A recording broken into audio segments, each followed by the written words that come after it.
Jésus n'est pas parti dans le désert pour aller jeûner. Je mets au défi. La Bible n'a jamais dit Jésus est parti au désert pour aller jeûner. La Bible dit l'esprit a poussé Jésus dans le désert pour aller tenter. Mais pourquoi Jésus jeûne?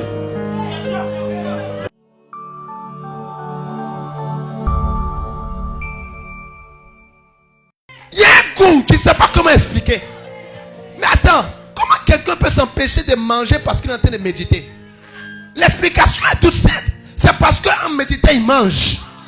Mais Jésus a dit, l'homme ne vivra pas seulement de pain, mais de toute parole qui sort de la bouche de Dieu.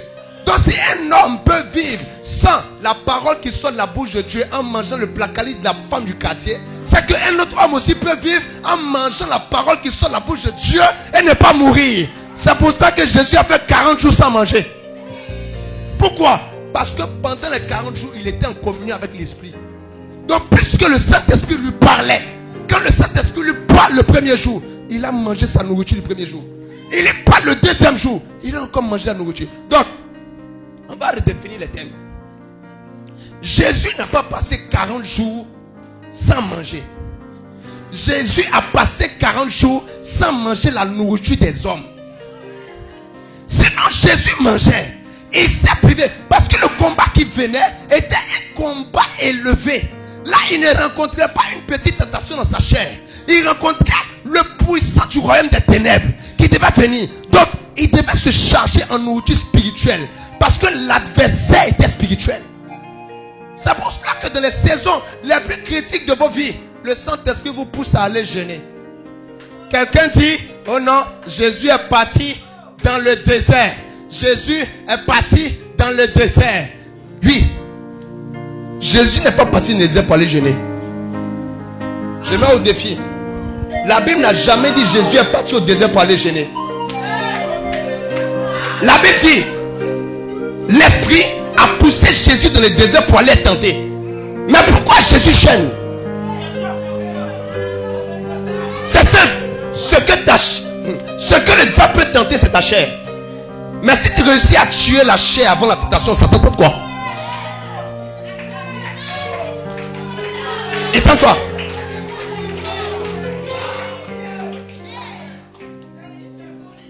Jacques dit quoi?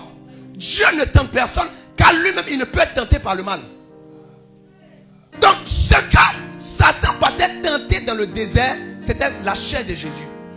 Parce qu'il était né de Marie dont il avait un côté charnel. Mais le Saint-Esprit le conduit pour aller faire quoi? Pour aller tenter. Le Saint-Esprit lui révèle que pour ce combat, tu dois tuer ce que Satan viendra tenter. Donc pour ça, commence à jeûner 40 jours sans manger. Ne mange pas. Parce que si tu manges, tu vas permettre à la chair d'être en forme. En tant que quand ta chair est en forme, ton ennemi c'est plus que Satan. C'est Satan et toi. Parce que Satan, est-ce qu'elle peut te parler? Est-ce qu'elle peut te parler?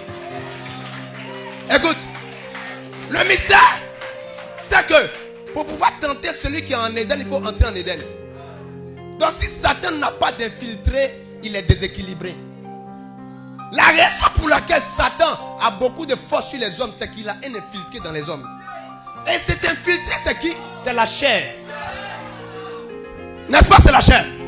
Maintenant, quand Jésus, lui, va pour aller être tenté, Dieu, dans toute sa sagesse, le plus grand mathématicien et statisticien de tout l'univers, celui qui maîtrise les stratégies en économie, microfinance, macrofinance, celui qui maîtrise le corps, toute la science humaine, infuse, confuse, tout à mettre.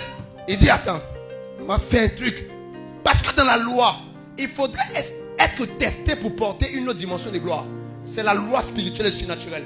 C'est pourquoi Dieu avait dit à Adam qu'il devait dominer sur la terre. Mais Adam était encore dans le jardin, seulement parce qu'il n'a pas encore subi les tests pour sortir du jardin.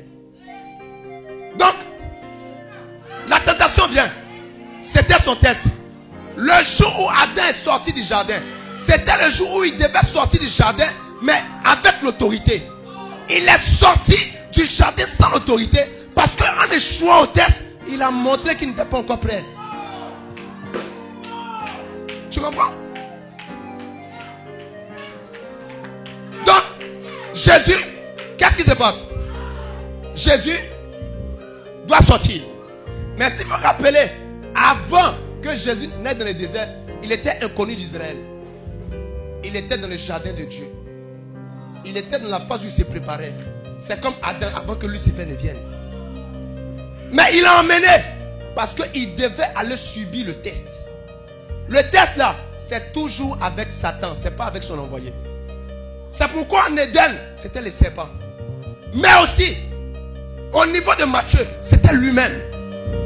C'est une montagne. Dans des dimensions. Il arrive et il dit, hey, mange. Il dit, l'homme ne vivra pas seulement de pain. Là où Ève avait analysé la parole du serpent, le fils, lui, il a rappelé la parole de Dieu. Il échoue la première fois. Il finit d'échouer. Quand il finit d'échouer, il revient encore. Il dit, hey, jette-toi. Parce qu'il est aussi écrit, les anges.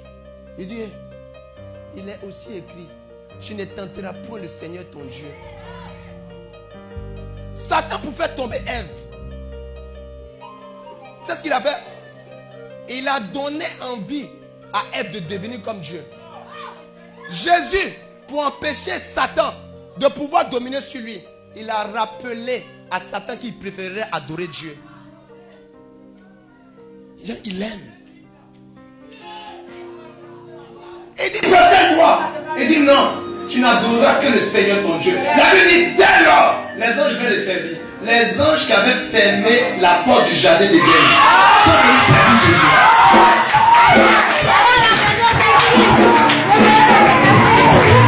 Tu vois?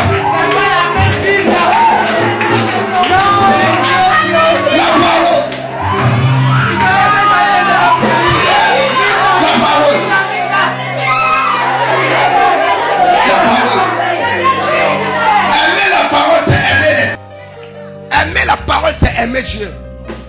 Aimer écouter un enseignement, c'est aimer sa vie au point où de toujours avoir l'atmosphère qu'il faut. Amen. Est-ce que quelqu'un m'entend ce soir? Satan ne veut pas que vous respiriez, il va vous tuer.